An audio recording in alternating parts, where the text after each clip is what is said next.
Hello, जय हिंद, नमस्कार, वंदे मातरम। प्यारे साथियों, एम गुरुकुल पर मैं अंकित आप सभी साथियों का हार्दिक स्वागत करता हूं, अभिनंदन करता हूं। साथियों, वक्त हो चुका है अपने यूपी जीके के very very most important questions को देखने का। तो आइए आज की इस वीडियो में हम लोग शानदार से टॉप 10 मोस्ट इम्पॉर्टेंट क्वेश्चंस को देखने का प्रयास करें। ये ऐसे प्रश्न आपके सामने आने वाले हैं जो आपकी विभिन्न परीक्षाओं में पूछे गए हैं और आगे भी इनके एग्जाम में पूछे जाने की प्रबल संभावना बनी रहती है। आपके सदाबहार प्रश्नों की श्रेणी के अंतर्गत यह प्रश्न आपके आते हैं। तो आइए एक एक करके हम लोग उन शानदार प्रश्नों को देखते हुए चलेंगे। और आज का पहला शानदार सा प्रश्न आपकी स्क्रीन के ऊपर आता हुआ कह रहा है कि प्रदेश में स्कूल ऑफ पेपर टेक्नोलॉजी कहाँ स्थित है। पहला विकल्प कह रहा आपका अलीगढ़, विकल्प दूसरा कह रहा गोरखपुर, तीसरा कह रहा मुरादाबाद या चौथा कह रहा सहारनपुर। तो आपके उत्तर प्रदेश में स्कूल ऑफ पेपर टेक्नोलॉजी कहाँ स्थित है।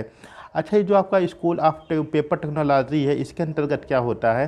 तो इसके अंतर्गत जो आपके कागज़ उद्योग होते हैं, कागज़ निर्माण इकाइयाँ होती हैं, उनके तकनीकी में सुधार और इसके साथ ही साथ किस प्रकार से इस निर्माण के दौरान, इस उत्पादन के दौरान पर्यावरण दुष्प्रभाव कम से कम पड़े, इन सारी चीज़ों को क्या किया जाता है, बारीकी से अध्ययन किया जाता है और नई नई टेक्नोलॉजी उससे विकसित की जाती है। तो अगर हम लोग सही जवाब की बात करें तो इसका पहला एक आपका सही जवाब हो जाएगा आपका चौथा विकल्प, यानी कि सहारनपुर। कौन सा हो जाएगा? सहारनपुर। आपके उत्तर प्रदेश में स्कूल ऑफ पेपर टेक्नोलॉजी आपके सहारनपुर में देखने को मिलता है। यह आपका very very most important question है, कई बार आपके एग्जाम में पूछा गया है आपके। चलते हैं आज के हम लोग प्रश्न संख्या दूसरे पर, आज के अपने सेकंड क्वेश्चन पर। और सेकंड क्वेश्चन आज का क्या कह रहा है आपकी स्क्रीन के ऊपर? कह रहा है कि किस देश के साथ उत्तर प्रदेश की सीमा लगती है। पहला करा भूटान के साथ, दूसरा करा नेपाल के साथ, तीसरा करा पाकिस्तान के साथ या चौथा करा श्रीलंका के साथ। तो अपना उत्तर प्रदेश जो है एक यूनिक स्टेट है। अच्छा, इसकी सीमा एक अंतर्राष्ट्रीय लगती है, यानी कि एक देश के साथ में लगती है, वह आपको बताना है। और बहुत ही सिंपल से इसका जवाब होने वाला है, बहुत ही आसान से प्रश्न भी है। और अगर हम लोग इसके सही जवाब की बात करें तो इसका सही जवाब क्या हो जाएगा? नेपाल। किसका हो जाएगा? नेपाल। नेपाल से अगर हम लोग देखें तो नेपाल और उत्तर प्रदेश में क्या है कि आपके जो है सीमा लगती हुई दिखाई देती है उत्तर प्रदेश के साथ में। और उत्तर प्रदेश के कुल 7 जिले, कितने 7 आपके जो डिस्ट्रिक्ट होती है वो लगती हुई दिखाई देती है, जिनमें आपका महाराजगंज हो जाता है, आपका सिद्धार्थनगर हो जाता है, बहराइच हो जाता है, आपका बलरामपुर हो गया, पीलीभीत, लखीमपुर खीरी और श्रावस्ती जैसे इसमें लगते हुए दिखाई देते हैं। कुल लंबाई की बात करें तो 579 किलोमीटर की बाउंड्री साझा होती है अपनी किसकी? यूपी की और नेपाल के साथ में। नेपाल, जिसको हम लोग हिमालय के वरदपुत्र की संज्ञा देते हैं, एक बफर स्टेट के रूप में काम करता है। बहुत ही भोला भाला आपका देश है, ठीक। थोड़ी सी चीन प्रलोभन देता है तो ये चीन की तरफ लुढ़कता हुआ दिखाई देता है, फिर भारत इधर से आंखें तरेरता है, फिर भारत तरफ आ जाता है। बहुत ही इंपॉर्टेंट है। तो इसके सही जवाब हो जाएगा आपका नेपाल। अच्छा, थोड़ा सा ये सोचिए, अगर उत्तर प्रदेश की सीमा लगती पाकिस्तान के साथ में और योगी जी मुख्यमंत्री होते तो उस समय हमको लग रहा है कि आपकी जो पाकिस्तान अपना बगल वाला देश होता, जिससे मैं बाउंड्री साझा होती, सीमा साझा होती, यहाँ भी सुबह सुबह हनुमान चालीसा बजती हुई सुनाई देती। ठीक है, चलते हम लोग आगे। प्रश्न संख्या अपने आज के तीसरे पर, क्वेश्चन नंबर तीसरा क्या कह रहा है? कह रहा है रेशम अनुसंधान एवं विकास केंद्र कहाँ स्थित है। पहला कह रहा गोंडा में, दूसरा कह रहा सोनभद्र में, तीसरा कह रहा औरैया में या चौथा कह रहा उपरोक्त सभी। ये रेशमी जुल्फें, ये शरबती आँखें। तो रेशम अनुसंधान एवं विकास केंद्र कहाँ पर स्थित है? ठीक है, अगर हम लोग रेशम की बात करें तो रेशम की जब हम लोग किस्म की बात करते हैं तो इसमें आपका मुख्य रूप से हो जाता है शहतूती रेशम, है ना, आपका हो जाता है टसर रेशम, आपका ईरी रेशम और इसके साथ ही साथ मूंगा रेशम। रेशम की कुछ उन्नत किस्म के रूप में देखने को मिलती हैं। अच्छा, रेशम अनुसंधान एवं विकास केंद्र की बात करें। अच्छा, यहीं से एक प्रश्न और याद रखिएगा, अगर प्रश्न ये आ जाए रेशम के कीट पालन के अध्ययन को क्या कहते हैं, आपका इंपॉर्टेंट क्वेश्चन ये भी बन सकता है कि रेशम कीट पालन के अध्ययन को क्या कहते हैं। तो याद रखिएगा, आप उसको कहते हैं सेरीकल्चर। कौन सा कल्चर? सेरीकल्चर कहते हैं रेशम कीट पालन के अध्ययन को। और यहाँ पर अगर हम लोग सही जवाब की बात करें तो इसका जो सही जवाब बनता हो जो दिखाई दे रहा है, यह आपके गोंडा में भी है, गोंडा में आपके सुहागपुर में, आपका सोनभद्र में भी है, आपका ये औरैया में भी है। इस तरह से अगर हम लोग देखें तो आपका गोंडा, सोनभद्र और औरैया सभी जगहों पर है। इसका मतलब आपका विकल्प चौथा यानी आपका चौथा विकल्प जो है वह सही जवाब बन जाएगा। उपरोक्त सभी आपका गोंडा, सोनभद्र और औरैया सभी जगह पर, आपके तीनों जगहों पर उत्तर प्रदेश के अंतर्गत रेशम अनुसंधान एवं विकास केंद्र आपका देखने को मिलता है। चलते हैं आगे आज के फोर्थ क्वेश्चन पर। और फोर्थ क्वेश्चन क्या है, कर आप पावर कैपिटल ऑफ इंडिया के नाम से किसे जानते हैं? भारत के ऊर्जा राजधानी के रूप में किसे जानते हैं? क्वेश्चन आपका ये पूछ रहा है। पहला कह रहा कानपुर, दूसरा कह रहा सोनभद्र, तीसरा कह रहा लखनऊ या चौथा विकल्प आपका कह रहा नोएडा। तो भारत की ऊर्जा राजधानी की संज्ञा निम्नलिखित में से किस जिले को दी जाती है, किस जनपद को दी जाती है, यह आपको बताना है। तो अगर इसका सही जवाब क्या होगा, अच्छा ये भी जो आपका क्वेश्चन है आपका कई बार यह भी एग्जाम में पूछा गया है। और अगर हम लोग इसके सही जवाब की बात करें तो यह उत्तर प्रदेश का सबसे दक्षिणी बिंदु, जो सबसे दक्षिणी बिंदु है वो हो जाता है आपका सोनभद्र। सोनभद्र को कहते हैं क्योंकि जब हम लोग सोनभद्र के अंतर्गत देखते हैं तो बॉक्साइड हो गया है ना, चूना पत्थर हो गया, कोयला हो गया, और इसके साथ ही साथ अधिक मात्रा में यहाँ पे बिजली संयंत्र देखने को मिलता है। इस आधार पर सोनभद्र को पूरे भारत की पावर ऑफ कैपिटल के नाम से जानते हैं, यानी पावर कैपिटल ऑफ इंडिया के नाम से जानते हैं। ठीक है, चलते हम लोग क्वेश्चन नंबर 5 की ओर। और आज का पांचवा प्रश्न आपकी स्क्रीन के ऊपर, पांचवा प्रश्न है आपका कि अभी हाल में किस राज्य में युवा उद्यमी योजना चलाई गई? पहला विकल्प कह रहा उत्तर प्रदेश, दूसरा कह रहा मध्य प्रदेश, तीसरा कह रहा राजस्थान या चौथा कह रहा इनमें से कोई नहीं। तो अभी हाल में ही, अभी करंटली आपका किस स्टेट में युवा उद्यमी योजना चलाई गई है यह आपको बताना है।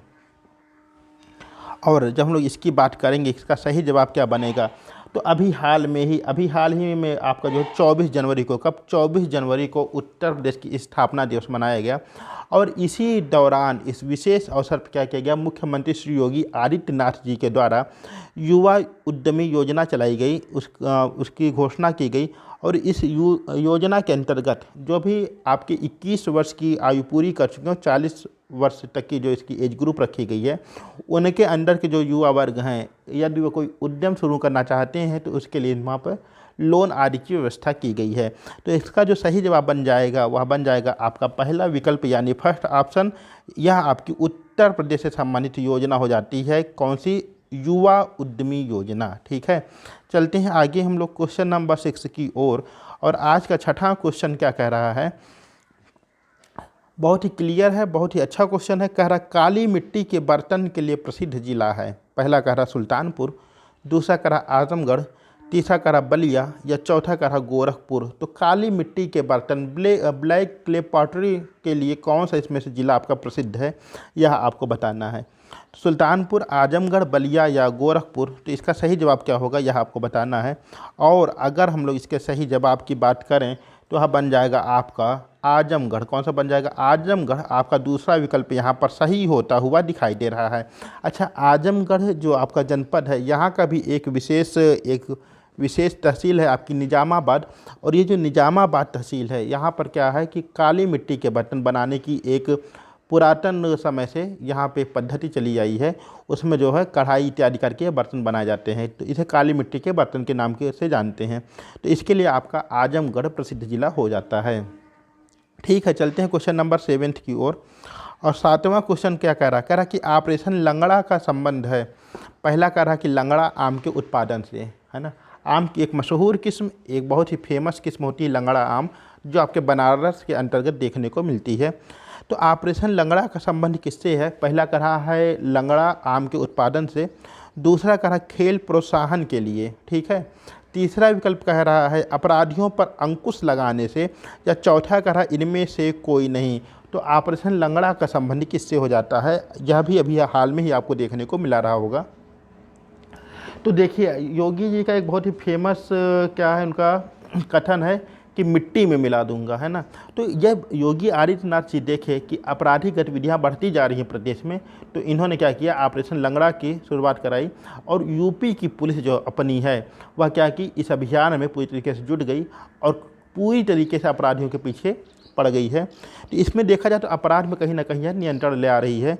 तो अपराधियों पर अंकुश लगाने के लिए आपका क्या चलाया गया था, ऑपरेशन लंगड़ा चलाया गया था। क्या चलाया गया था, ऑपरेशन लंगड़ा चलाया गया था।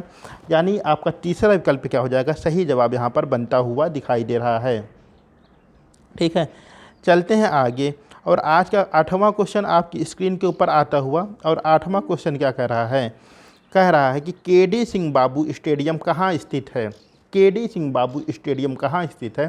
पहला कह रहा रायबरेली, दूसरा कह रहा है कानपुर, तीसरा विकल्प आपका कह रहा है लखनऊ, या चौथा विकल्प कह रहा है मेरे भैया आपका बदायूं। कहाँ पर बदायूं, तो इसमें से सही जवाब क्या होगा, केडी सिंह बाबू स्टेडियम आपका कहाँ पर स्थित है। अच्छा, अगर हम लोग केडी सिंह बाबू जी के नाम की बात करें कि इनका पूरा क्या नाम था, तो इनका पूरा नाम हो जाता है कुंवर दिग्विजय सिंह। क्या नाम हो जाता है, कुंवर दिग्विजय सिंह इनका नाम था। और यह एक हॉकी के मशहूर खिलाड़ी थे। हॉकी के क्या थे, एक मशहूर खिलाड़ी थे।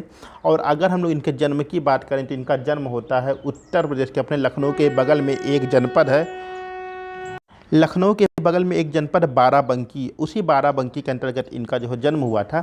इन्हीं की याद में कहाँ पर, लखनऊ में एक स्टेडियम इनके नाम पर रखा गया है, खोला गया है, और उसे केडी सिंह बाबू स्टेडियम के नाम से जानते हैं।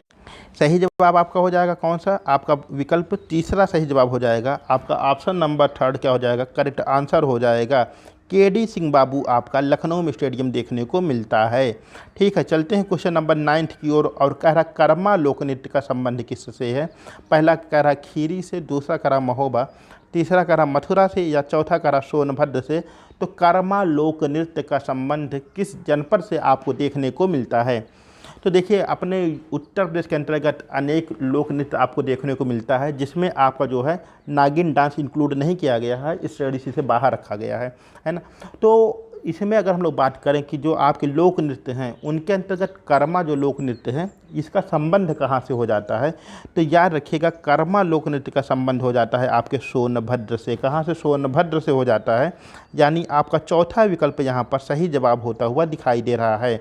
और अब हम लोग चलते हैं अपने आज के लास्ट क्वेश्चन पर, अपने टॉप 10 क्वेश्चन का जो अंतिम क्वेश्चन है, जो अंतिम पड़ाव है, हम लोग उस पर अब अगले ही कदम पर आने वाले हैं। तो आइए हम लोग पहुंच रहे हैं अपने क्वेश्चन नंबर 10 पर। और आज का 10वां क्वेश्चन आपकी स्क्रीन के ऊपर कह रहा मुगल कालीन चित्रकला का स्वर्ण काल माना जाता है। पहला कह रहा जहांगीर के शासनकाल को, दूसरा कह रहा हुमायूं के शासनकाल को, तीसरा कह रहा अकबर के शासनकाल को, या चौथा कह रहा बाबर के शासनकाल को। तो इसमें से कौन सा सही जवाब हो जाएगा, और मैं यह चाहता हूं कि इसका सही जवाब आप लोग कमेंट करके कमेंट बॉक्स में अवश्य बताएंगे। प्रतीक्षा रहेगी आप सभी के प्रश्नों, आप सभी के जवाब की। तो मिलते हैं अपनी अगली वीडियो में, तब तक के लिए नमस्कार, अपना ध्यान रखिएगा।